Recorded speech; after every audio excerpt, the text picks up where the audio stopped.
오늘 히브리서 13장 1절에서 8절까지 보겠습니다. 히브리서는 믿음에 흔들리고 배도하는 성도들의 믿음을 붙잡아 주기 위해서 기록이 되었습니다. 예수님이 누구신지, 예수님의 죽음과 피의 능력이 얼마나 대단한지, 그리고 왜 예수님을 끝까지 믿어야 하는지 그 이유에 대해서 다각도로 설명을 하고 있습니다. 그리고 예수님을 참되게 믿었다면 그 믿음에는 반드시 증거가 나타난다라고 말씀을 합니다. 나 예수님을 믿습니다. 이렇게 고백하는 것이 참된 믿음이 아니라 삶에서 보여지는 확실한 증거가 있다라고 말씀을 합니다. 히브리서 11장에는 17명의 믿음의 사람들을 소개하면서 그들이 가진 참된 믿음의 증거가 무엇인지를 하나하나 설명하고 있죠. 오늘 히브리서 13장 마지막 결론도 참된 믿음의 증거가 무엇인가 하는 주제를 다루고 있습니다. 참된 믿음의 증거는 무엇인가? 이웃사랑을 실천하는 것이다. 이렇게 결론을 맺고 있습니다. 이제 오늘 본문에 보시면 사랑을 실천해야 될 세 가지 대상이 나옵니다. 함께 살펴보겠습니다. 첫 번째 사랑의 대상은 형제입니다. 1절을 읽겠습니다. 형제 사랑하기를 계속하고. 우리가 사랑을 실천해야 될 대상은 형제인데 이 형제는 교회 성도들을 말하고 있는 것입니다. 교회 안에서 성도들을 돌보고 섬기고 또 필요를 공급하는 이 일을 중단하지 말라는 것입니다. 계속하라. 왜 교회 안의 성도들을 우리가 사랑하고 돌보고 섬겨야 할까요? 그 이유는 우리가 한 몸이고 지체이기 때문에 그렇습니다. 에베소서에 보면 교회 성도들을 그리스도의 몸이요 지체라고 표현을 합니다. 우리가 예수님을 믿음으로 한 몸이 되었고 한 지체가 되었습니다. 그러니까 나누어지지 않는다라는 거예요. 그러니까 교회 안에 가난하고 굶주리고 연약한 지체가 있는데 나몰라라 하고 있다면, 무관심하고 있다면 그게 한 몸이라고 말할 수 있을까요? 이거는 참된 믿음이 아니다라고 말씀을 하고 있는 것입니다.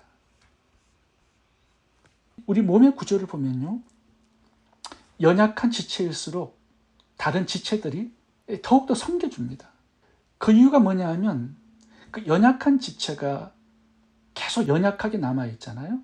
이제 그게 나에게도 문제가 생기기 때문입니다. 그 연약한 지체가 기능을 잘 못해요. 그러면 온 몸이 영향을 받고 온 몸의 기능이 마비가 됩니다. 제가 오래전에 책상을 옮기다가 이 책상 발톱이 찍힌 적이 있습니다. 발톱이 올라왔어요. 피가 나옵니다. 굉장한 고통 속에서 며칠을 보냈습니다. 그때가 추수감사절이었는데요. 병원문도 열지를 않아가지고 붕대로 돌돌 감아가지고 올라온 발톱을 눌러놓았습니다. 이제 발톱에 문제가 생기니까요, 온몸의 이 기능들이 다 마비가 되었습니다. 설교 준비 못합니다. 큐티도 할 수 없어요. 산책도 운동도 못하고요. 이 통증 때문에 식사도 제대로 할 수가 없는 겁니다.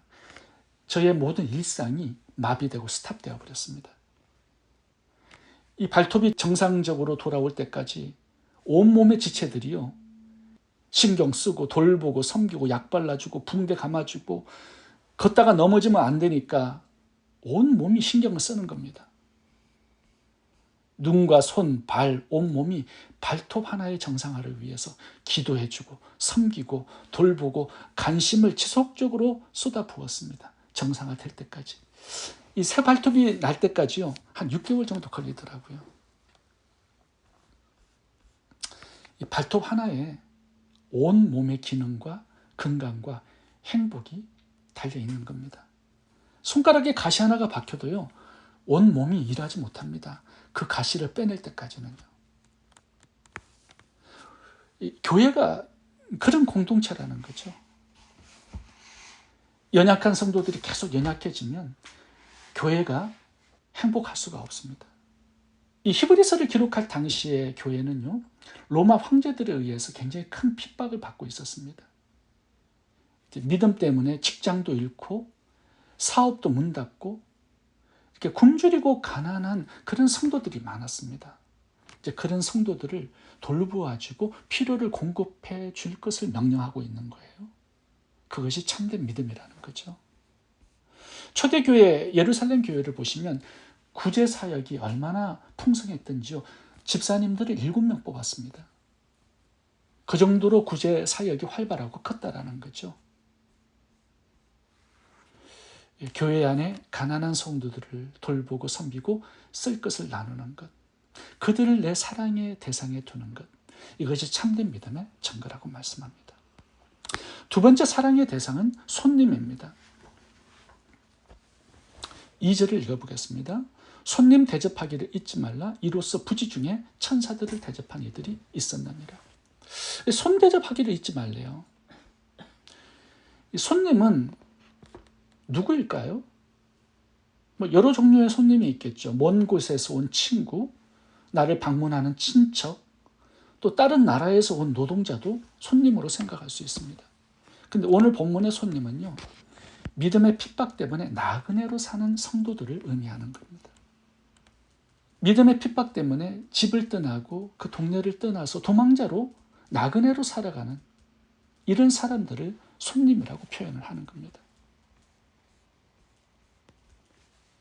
그리고 또 하나의 손님이 있다면요, 복음의 사명을 감당하기 위해서 여러 동네들을 돌아다니면서 복음의 사역자들을 손님이라고 또한 표현합니다. 오늘 본문에 보시면 천사들을 대접한 아브라함의 이야기를 손님 대접하라면서 함께하고 있습니다. 당시의 천사들은 어떤 존재냐 하면 하나님의 심부름을 하는 사역자들입니다. 아브라함을 찾아왔습니다. 이 소돔 고모라 성 심판의 계획도 알려주고요. 또 하나는 사라의 잉태 소식도 알려줍니다. 이 손님 대접과 하나님의 사역자 대접을 함께 다루고 있습니다. 7절을 읽어보겠습니다. 여기도 말씀을 가르치는 사역자들을 생각하라고 말씀을 하는데 7절 읽겠습니다. 하나님의 말씀을 너희에게 일러주고 너희를 인도하던 자들을 생각하며, 하나님의 사역자들을 사랑의 대상으로 두라는 겁니다. 사도 바울처럼 여러 도시들을 방문해서 복음을 전하고 교회를 개척하는 사역자들을 도와주고 그들의 쓸 것을 공급하라는 말씀을 하고 있는 것입니다. 이것이 참된 믿음의 증거라고 말씀하고 있어요. 사도행전 9장을 보면 베드로를 섬겨주었던 피장 시몬이라는 사람이 나옵니다.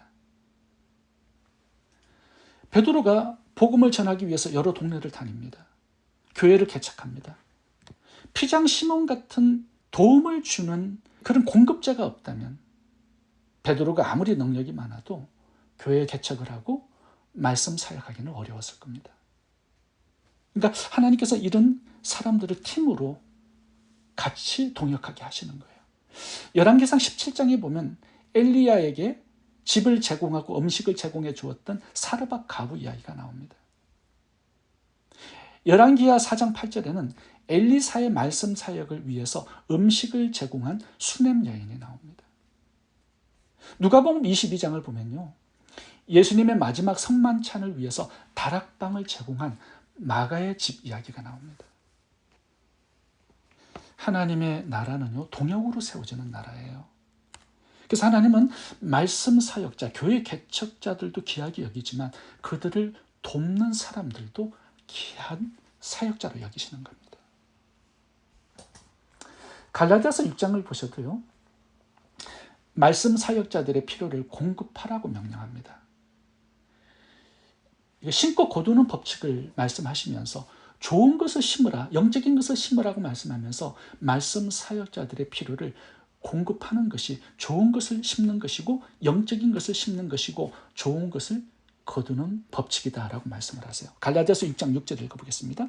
가르침을 받는 자는 말씀을 가르치는 자와 모든 좋은 것을 함께하라. 교회를 개척하는 목회자들, 말씀을 가르치는 사역자들, 그리고 선교사님들, 사랑의 대상으로 놓고 기도해주고 필요를 섬겨드릴 수 있기를 바랍니다. 이것이 참된 믿음의 증거입니다. 세 번째 사랑의 대상은 갇힌 자 그리고 학대받는 자입니다. 3절을 읽어보겠습니다. 너희도 함께 갇힌 것 같이 갇힌 자를 생각하고 너희도 몸을 가졌은즉 학대받는 자를 생각하라. 두 사람을 생각하래요. 갇힌 자, 학대받는 자. 너희도 몸을 가졌기 때문에 너희의 쓸 것이 무엇인지를 알지 않느냐? 이 갇힌 자, 학대받는 자의 몸에 쓸 것을 공급하라는 말씀을 하고 있습니다.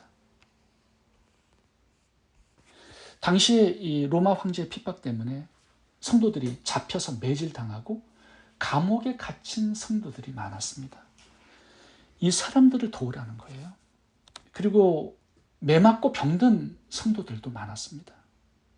믿음 때문에 집을 떠나고 도망자로 나그네로 살았던 그런 성도들도 많았습니다. 그렇게 줄이고 목마르고 헐벗고 나그네로 살아가는 성도들을 도우라는 거예요. 감옥에 갇힌 성도들이 있다면 그들의 가족을 도우라는 거예요. 이게 참된 믿음이라고 말씀하고 있는 것입니다. 마태복음 25장에 보면요, 갇힌 자가 나옵니다. 줄인 자, 목마른 자, 헐벗은 자, 나그네, 병든 자, 갇힌 자들을 돌보라고 말씀을 하세요. 그들을 위해서 하나님께서 달란트를 주셨다라는 거죠. 그래서 마태복음 25장을 보면 마지막 심판이 나오는데 이렇게 가난한 힘들고 어려운 성도들을 너의 사랑의 대상으로 두었느냐? 이걸 물어보십니다. 너 예수님 잘 믿었느냐? 이거 확인하지 않아요. 왜냐하면 삶을 보면 그 사람의 믿음이 참인지 거짓인지를 확인할 수 있기 때문이죠. 참된 믿음은요, 한 몸이 되고 한 지체가 된 힘들고 어려운 성도들을 돌보는 것이다라고 말씀하고 있습니다. 마태복음 25장의 심판에서 주님께서 강조하시는 게 뭐냐면 이런 가난한 자를 돕는 이 구제의 행위 때문에 구원을 받는 이것을 강조하는 게 아닙니다. 참된 믿음에 나타나는 증거가 무엇인지를 강조하는 거예요. 예수님을 믿었다면 믿음의 증거가 보여지는데 그것이 가난한 성도들을 돕는 것으로 나타나게 된다. 그 열매를 말씀하고 있는 것입니다. 참된 믿음의 증거를 말씀하고 있는 거예요. 바르게 믿으면 이렇게 살아간다라고 말씀하고 있는 것이죠. 구원받은 자는, 참된 믿음을 가진 자는 이렇게 살아갑니다. 힘들고 어려운 성도들을 돌보며 구제하며 섬기며 나누며 살아갑니다. 오늘 본문의 결론은요, 돈이라는 주제로 마치고 있습니다. 5절을 읽어보겠습니다. 돈을 사랑하지 말고 있는 바를 족한 줄로 알라. 그가 친히 말씀하시기를 내가 결코 너희를 버리지 아니하고 너희를 떠나지 아니하리라. 하나님께서 우리들에게 물질의 축복을 주시고요, 달란트를 맡겨주셨습니다. 왜 그렇게 하실까요? 이 가난한 성도들을 위해서 그들의 필요를 섬기라고 맡겨주신 것입니다. 그러므로 참된 믿음은 가난한 성도들을 돌보고 섬기고 그들의 필요를 나눠주고 사는 것입니다. 기도하겠습니다.